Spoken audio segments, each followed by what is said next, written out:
కలశలోకి రమ్మని మనం మంత్రాల ద్వారా ఆహ్వానం చేసామన్నమాట. ఇప్పుడు ఆ కలశలోకి మొత్తం గంగాజలంతో సమానం నీళ్లు. ఇప్పుడు ఆ నీళ్లు దేవుడి మీద మన మీద పూజా ద్రవ్యాల మీద చల్లడం వల్ల మనము పూజా ద్రవ్యాలన్నీ కూడా శుద్ధవుతాయి అని అర్థం అనమాట. ఇప్పుడు మనం పవిత్రులు అయ్యాం కాబట్టి పవిత్రంగా పూజ ప్రారంభం చేసుకుంటాం. ఇప్పుడు ముందుగా విఘ్నేశ్వర పూజ ప్రారంభం చేసుకుందాం. ఈసారి ఒక పుష్పం గుచ్చి నమస్కారం చేయండి. ఓం అసునీతే పునరస్మాధుచక్షుః ప్రాణవిహనో దేహి భోగం జోక్పస్యేమ సూర్యముచ్చరం తమృదే ప్రళయాన స్వస్తి అమృతం వై ప్రాణ అమృతమాప ప్రాణానేవయథాస్తానభోపయదే గణపతిం సాంగం సాయుధం సవాహనం సశక్తి పత్ని పుత్ర పరివార సమేతం మహాగణపతి మావాహయామి స్థాపయామి పూజయామి. అలా గణపతి దగ్గర వేసేయడం పుష్పాన్ని. రెండు నక్షత్రం కూడా వేయండి. అలాగా స్థిరో భవ వరదో భవ స్థాపితో భవ ఇష్టకామ్యార్థ ఫల సిద్ధితో భవ స్థిరాసనం కురు ధ్యానం. సరే మళ్ళా ఓ పుష్పం వచ్చి నమస్కారం చేయండి.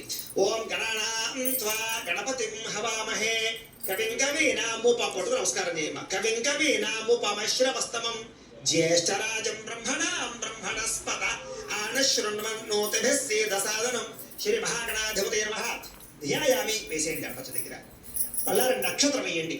ఆవాహయామి నవరత్న ఖజిత సింహాసనం సమర్పయామి పాదయో పాద్యం సమర్పయామి. ఈసారి ఏం చేస్తారంటే ఈ ఉద్ధరణతోటి నీరు తీసుకుని ఇలా గణపతికి చూపించి ఇలా పళ్ళెలో వదిలిపెట్టండి. అలా 3 సార్లు చేయాలి. అంటే కాళ్ళు కడుగుతున్నట్టు చేతులు కడుగుతున్నట్టు ఆచమనం చేయిస్తున్నట్టు అన్నమాట.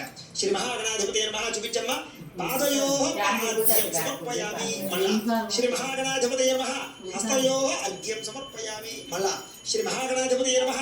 ముఖే ఆచమనీయం సమర్పయామి స్నపయామి. చాలు. ఈసారి ఓ పుష్పం ఆ చెంబులో వేసుకుని నీళ్లు జల్లుతూ ఉండండి.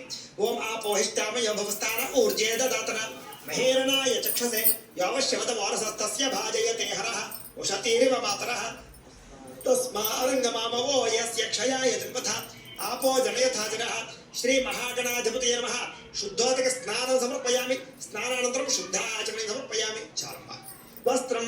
ఈసారి ఇందాక నేను వస్త్రాలు చేసుకోండి అని చెప్పాను చూసారా, పసుపుతోటి ఇలాగే ఒత్తితోటి పచ్చితోటి ఆ వస్త్రాలు చేసిన ఒకవేళ వస్త్రాలు చేయలేదనుకోండి అక్షతలు నమస్కారం చేయండి. రెండు తీసుకోవాలి. ఒకటి పని చేయదు. వస్త్రాలు ఇవ్వమన్నారు కదా చేత రెండు తీసుకోమ్మా. ఆ రెండు తీసుకుని నమస్కారం చేయండి. ఓం ఉపయుతమాం దేవసగః కీర్తిశ్చ మరినాసః ప్రాతర్భూతోస్మి రాష్ట్రేస్మిన్ కీర్తిమృతాది ఓం ఉపయుతమాం. ఓం అభివస్త్రా సంవత్సరాంజలిషావదేన సుదుగా పూయమానః అభిచంద్రా భర్తవేణో హిరణ్యాభ్యస్వ రథినో దేవసోమ. శ్రీ మహాగణాధిపతయే నమః. వస్త్రయుగ్మం సమర్పయామి. అలా గణపతి దగ్గర వేసేయండి. ఈసారి యజ్ఞోపవేతం చేసుకోమని చెప్పాను కదా, ఈ యజ్ఞోపవేతం చేసిన వాడు తీసుకోండి. లేని వారు మళ్ళీ అక్షతులకు నమస్కారం చేయండి. వేసేటప్పుడు కూడా యజ్ఞోపవేతార్థం అక్షతాం సమర్పయామని వేసేయాలి. మా తీసుకోమ్మా. యజ్ఞోపవీతం పరమం పవిత్రం ప్రజాపతేర్యత్ సహజం పురస్తాదు ఆయుష్యమగ్రియం ప్రథమంచ శుభ్రం యజ్ఞోపవేతం బలమస్తు తేజః. శ్రీ మహాగణాధిపతయే నమః. యజ్ఞోపవేత సమర్పయామి వేసేయమ్మా.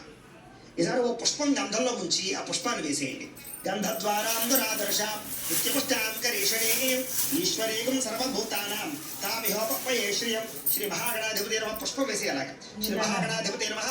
దివ్యశ్రీ చందనం సమర్పయామి. మళ్ళా ఓ పుష్పం ఇచ్చి నమస్కారం చేయండి.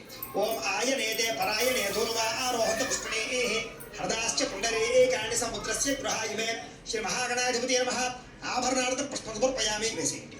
ఆభరణార్థం అక్షతై పూజయామి. ఈసారి ఓం ఓం అనుకుంటూ కొంచెం అక్షతలు పూజ చేస్తూ ఉన్నాడు గణపతికి. ఓం సుముఖాయ నమః. ఓం ఏకదంతాయ నమః. ఓం కపిలాయ నమః. ఓం గజగర్ణికాయ నమః. ఓం లంబోదరాయ నమః. ఓం వికటాయ నమః. ఓం విఘ్నరాజాయ నమః.